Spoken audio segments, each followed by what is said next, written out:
pretty well. Moving through the month of August, taking a look back. Busy month. Very busy month. We had a birthday. Yeah, 42. Go figure. And my son turned 5. That was the more important birthday in my house. That's the one that was celebrated? Yeah, that's the one that, true. That is exactly how that went. Just saying. It's almost like you've been down this road before. I have. I think I missed 14 now. So. Right. Good. But, go ahead. Well, but August, I mean, what a tremendous month. And I'm not talking for birthdays. I'm talking for volatility and stuff. So might as well jump right in. Yeah, right? how did it look? Yeah, no question. I mean, so on the surface, if I just told you where we started and where you finished, you'd be like, well, I'll take that. Yeah. But I tell you, the ride we had through it was really something to witness. So anyway, getting down to the two major indices that we look at, just as kind of a touch point for portfolios. S&P 500, top 500 companies in the U.S. as measured by market cap. Remember I said that because we're going to revisit this later. Measured by size, that's market cap. The S&P 500 was up north of 2%, 2.4%. I'm looking at the month of August. Moved ahead and go figure. Bonds another month where they actually delivered a positive return along with stocks. The aggregate bond index is just going to be a basket of bonds. Was up over about 1.5%, 1.49% for the month. So feeling good. And you're starting to get this hookup where bonds are actually offsetting some of that stock market volatility. This has not been a factor for a long time. We're going to get into that a little bit later, but that's kind of where the market's landed for August. So diversifying's kind of kicking in a little bit, maybe. It is, and we always say leaning into the turns. Yeah. It's starting, I guess you got to do it first, but we do that, right? And so when you can express things that work in the portfolio, we chalk it up as a win. So did we lean in or out in the portfolio if we're looking at those? Let's just say we were prepared for some of this paradigm shift. And again, it's all time-stamped. You go back and just listen to some of our past podcasts, and you would see that we were starting a transition from that growth heavy portfolio. We're starting to lean into some value-oriented portfolio positioning. We actually picked up some interest rate sensitivity and the bond sleeve of the portfolio as well, and that was all in anticipation for some of the events that did play out in August. We try and set up for high probability outcomes, and I think we did a pretty good job with that. So those earnings pop up too, right? Yeah, and so getting through the month of August, we kind of wrapped up the S&P 500 earnings season, and we'll touch it with this. Not a lot to write home about. When you look at the earnings beat numbers, they were a little soft, but then revenue growth came in good. So those two kind of, one was a little bit soft, one was a little bit firm. They kind of net each other out, so we can just say, okay, got through the earnings for the second quarter of this year, and not a lot there. Yeah. So anyway, we just keep pushing forward. So we kind of talked about the market, and hey, we see like the beginning of the month, end of the month. Yeah. A lot happens in between. Oh gosh. I think that you touched on the volatility, but I guess even more specifically, what's not normal? When we're looking at things throughout the month. Well, what's not normal is, again, this level of volatility. And let's just set the table here. Our July podcast, we did touch on the conditions were starting to ripen for that volatility. And boy, did it reach a fever pitch in August. We saw the month start off, the first 3 trading days, S&P 500 dropped 6%. 6%. Remember, we finished positive, so what does that mean it did? It then reversed that entire downtrend and tacked some on, all in 1 month. I mean, it's just wild. Okay, that's the S&P 500, large, well-established U.S. companies.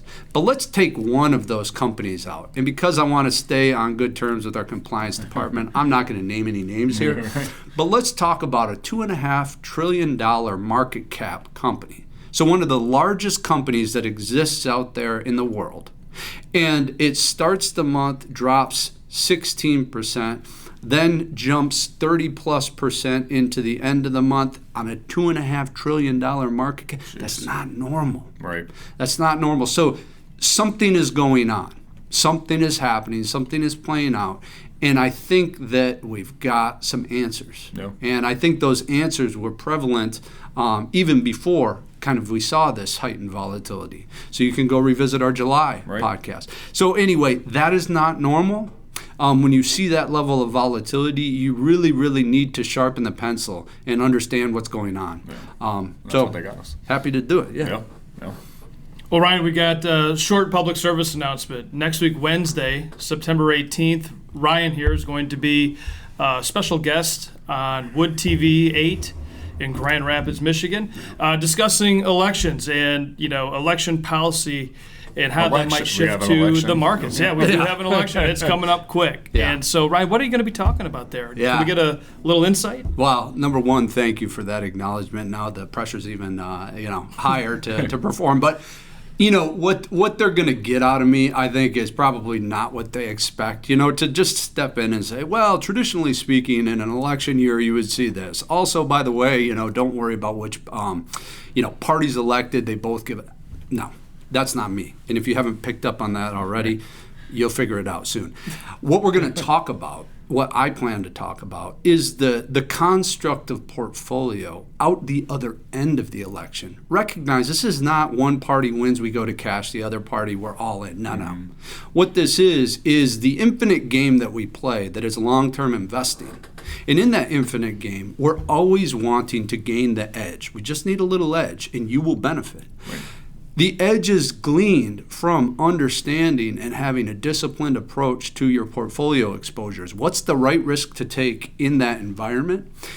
The election will deliver to us what makes sense in portfolios. And so that's going to be the focus. You heard it here first. They're not going to get a drop on what our audience sneak peek. do. Yeah, a little bit. So that's where we're going to go with it. And that really will be where we can gain an edge with the catalyst that is an election. Absolutely. Well, and again, elections, fiscal policy, that certainly shapes economic outlooks and how we're shifting into portfolios. But on the other side, there's monetary policy and what central bankers might do to influence, economic policy. Right. And we had a meeting in Jackson Hole here in August. These Wall Street goes out, takes off their loafers, puts on their cowboy boots, gets away from everything. But Ryan, what did we find out from Jerome Powell in that meeting? Yeah. Well, it might have had something to do with all this volatility. I'm convinced that data gets out these days before the actual announcement to the general public. Now, I could do a whole discussion on just that and why I think that, but the bottom line is we heard a lot of what the market expected and kind of built in. Now, the way that markets move anymore, you've got to understand that so you can get a drop and get that edge. Mm-hmm. Markets move way quicker than they ever have and sooner than they ever have, from my perspective, historically speaking. A lot of that has to do with the 24/7 news cycle, and I believe that our systems are just looser and looser. So, again, that data gets out there. What did we hear? We heard policy is going to pivot. Monetary policy is going to pivot. It's time, is what Jay Powell said. It is time for monetary policy to pivot. What is he saying? He wants to lower interest rates. Right. Okay? That's pretty clear from that messaging. Now, there's going to be a lot of people who take that, prognosticators, market prognosticators, and say, well, what he really means is this. No. I think the best thing to do is take him at his word. Yeah. Almost make something so simple and straightforward. What a noble concept. But the bottom line is he wants to take interest rates down. Why? Because you're starting to see some weakness in the economy.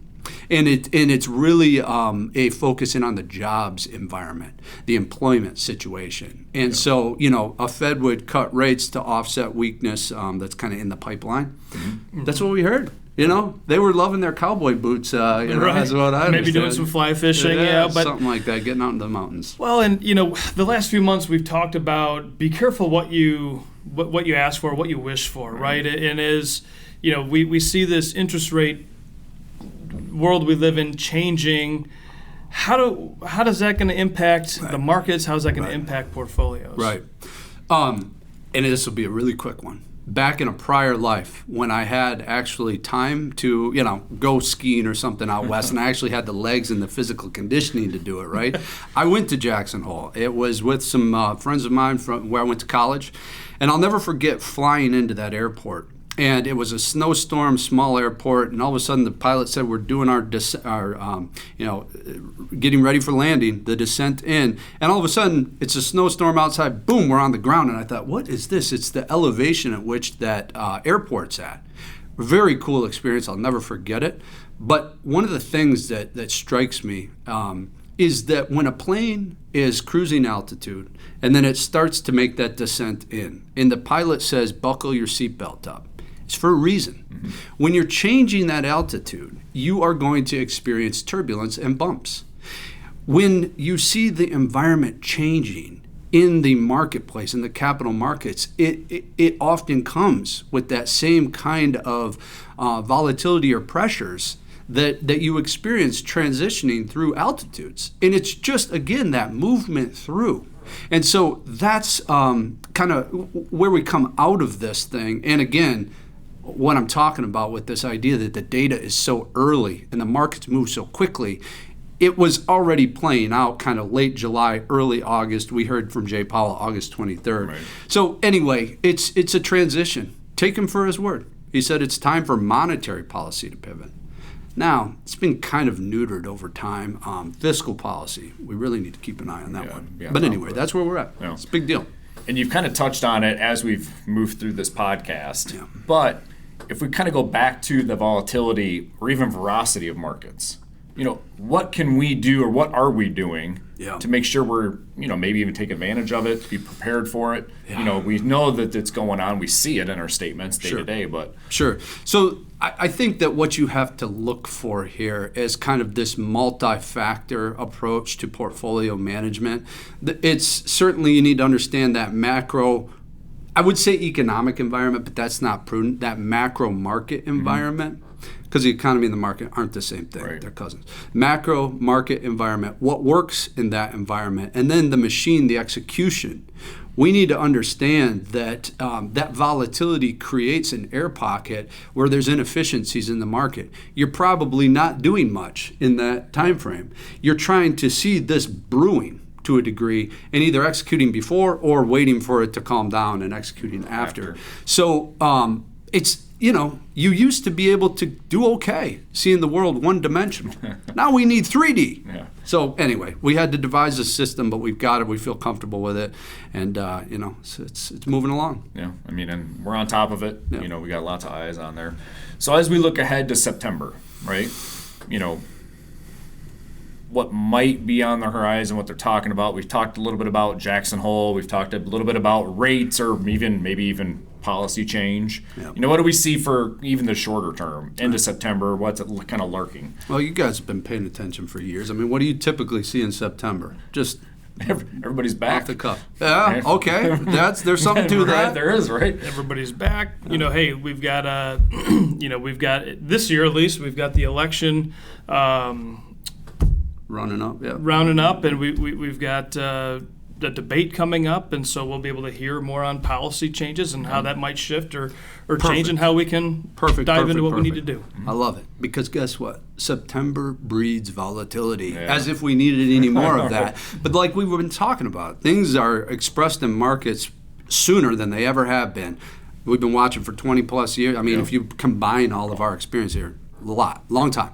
But the bottom line is September is traditionally ripe for volatility, and it has a lot to do with that. After Labor Day, everybody comes back to their desk. These hedge fund folks from the Hamptons are now focused on what's going on rather than what the beach day looks like. Yeah. So oftentimes positioning changes in portfolios on the backdrop of everything else we got going on. So be prepared for volatility, but portfolios are structured in a fashion right now that we're prepared. So recognize we're prepared for what's expected. Anything happens outside, we call these tail events, tail risks, things like that. We can adapt. We are very quick to move these days, as you probably see. But that's how we can give you that edge. Yeah. Well, we'll stay nimble. We'll stay on top of it, and we'll see everyone next month. Sounds great. All right, thanks for joining us. Yep. Thanks for joining. Advanced Capital Management Incorporated is a registered investment advisor.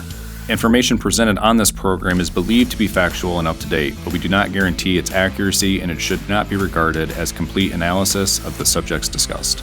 Information presented is for educational purposes only and does not intend